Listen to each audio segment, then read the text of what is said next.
MD drug मामले में police ने 5 अन्य आरोपियों को गिरफ्तार किया है। आरोपियों को मंदसौर और इंदौर से गिरफ्तार किया गया है। पूछताछ में पता चला है कि आरोपियों के तार मुंबई के ड्रग सप्लायरों से जुड़े हैं। एक आरोपी मुंबई की जेल में बंद भी रह चुका है। इंदौर क्राइम ब्रांच ने पिछले दिनों इंदौर में 70 किलो एमडी ड्रग के साथ 5 आरोपियों को गिरफ्तार किया था। आरोपियों से पूछताछ में कई चौंकाने वाले खुलासे हुए थे। वहीं इनके कई साथियों के नाम भी उजागर हुए थे जो ड्रग सप्लाई करने में लिप्त थे।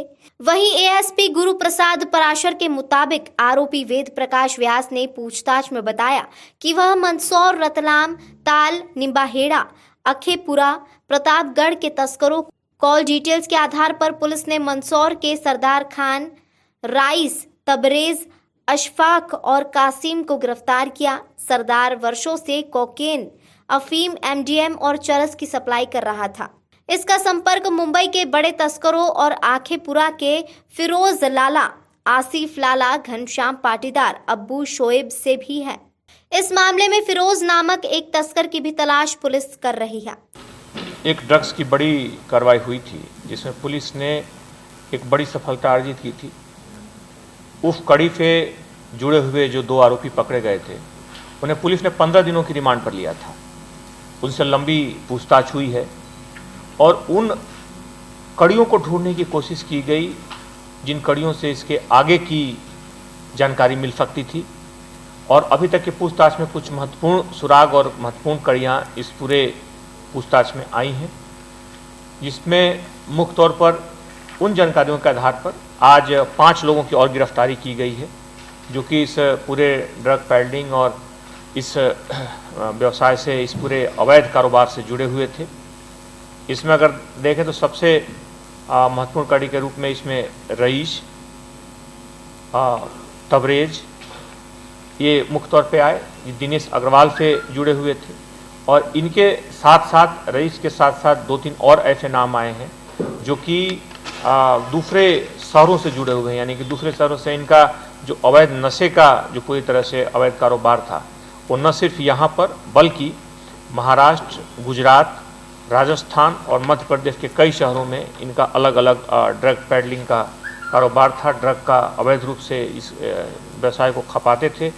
और अगर हम इनका देखें तो पिछले 1 सालों में अलग अलग हिस्सों में इन्होंने 50 केजी के आसपास इस तरह के ड्रग्स को अलग अलग शहरों में, जिसमें महाराष्ट्र के कई शहर हैं, जिसमें गुजरात के कई शहर हैं और राजस्थान के शहर हैं, मध्य प्रदेश के शहर हैं, इन अलग अलग शहरों में छोटे ड्रग तस्करों के माध्यम से खपा दिया है।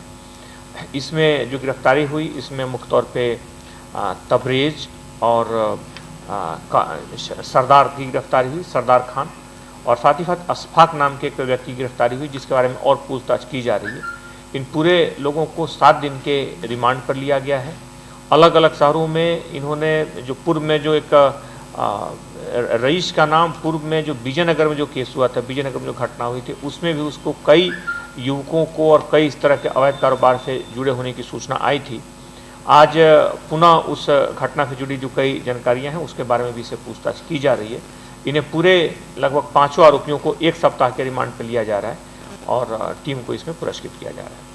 सर, कहाँ से रहने वाले हैं? इसमें अगर देखें तो जो इसमें कुछ आरोपियों को होता है, इसमें सरदार खान है। सरदार खान पूर्व में उसका एनडीपीएस का ड्रग्स का रिकॉर्ड है, ड्रग की तस्करी का। मुंबई में इस तरह के एनडीपीएस के एक्ट में वो आज से 12 साल पहले बंद हुआ था और मुंबई के आर्थर रोड में एनडीपीएस एक्ट में 11 साल वो जेल में बंद रहा। अभी छूट कर वो आया, मंदसौर का रहने वाला है और यहाँ पर फिर उसने अभी शुरू किया था ये कारोबार। तब तक पुलिस ने इसे पकड़ लिया है।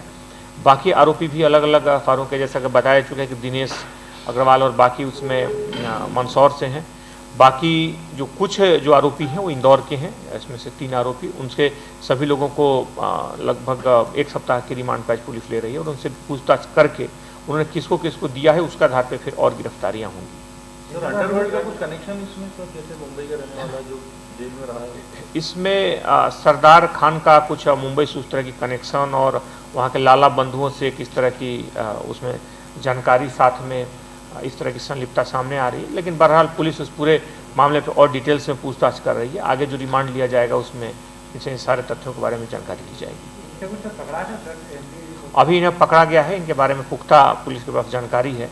उम्मीद है कि आने वाले दिनों में इनसे कुछ इस तरह के ड्रग्स जो इन्होंने मध्य प्रदेश में या दूसरे राज्यों में बेचे हैं, उन ड्रग्स की पुलिस कोशिश करेगी कि उस ड्रग्स का जो हिस्सा अभी भी कहीं अगर उपलब्ध है तो उसे जब्त किया जाए। सर जैसा आप बता रहे हैं 50 किलो के आसपास से खपा चुके हैं, इंदौर में कितना खपा चुके हैं ये लोग? नहीं, उसमें छोटा हिस्सा इंदौर में है, लेकिन अब जैसा मैंने बताया कि न सिर्फ यहाँ पर बल्कि वो मध्य प्रदेश के कुछ शहरों के अलावा महाराष्ट्र के कई शहरों में, गुजरात के कई शहरों में, राजस्थान के कई शहरों में, आसपास के कई जगहों के तस्करों से इनके संपर्क हैं।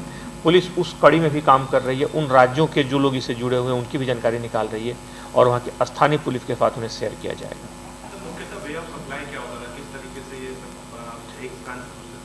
उसमें कई उसमें पुलिस के पास जानकारी आई हैं जो कई महत्वपूर्ण हैं उनका क्राइम के हिसाब से, लेकिन पूरी जानकारी को सार्वजनिक इसलिए नहीं किया जा सकता कि इससे दूसरे जो कुछ आरोपी होंगे या दूसरे जो इस तरह के ड्रग माफिया होंगे उनको वो जानकारियाँ उन तक पहुँच जाएंगी, इसलिए पुलिस उस जानकारी को पूरी तरह से सार्वजनिक नहीं करेगी। लेकिन यह है कि एक गिरोह निश्चित तौर पर शातिर तरीके से कई वर्षों से अलग अलग देश के हिस्सों में इस तरह की वारदात कर रहा था, इस तरह का कारोबार कर रहा था, और पुलिस के पकड़े जाने से, इनसे पूछताछ किए जाने से एक बहुत बड़े नेटवर्क को ध्वस्त किया गया है। मुख्य तौर पे ये अलग अलग शहरों में फैला हुआ है और न सिर्फ मध्य प्रदेश बल्कि कई राज्यों में इसके जड़ें हैं। जैसा कि हम लोगों ने देखा कि हैदराबाद से शुरू हुआ, यहाँ पर पकड़ा गया, कई शहरों में इसके अलग अलग नेटवर्क और इसके जुड़े हुए लोगों के नाम सामने आए। तो यह गैंग काफ़ी बड़ा है और पुलिस इसको अंतिम कड़ी तक पहुँचने में, इसकी हर तह तक जाने तक इस पूरी जाँच को जारी रखेगी।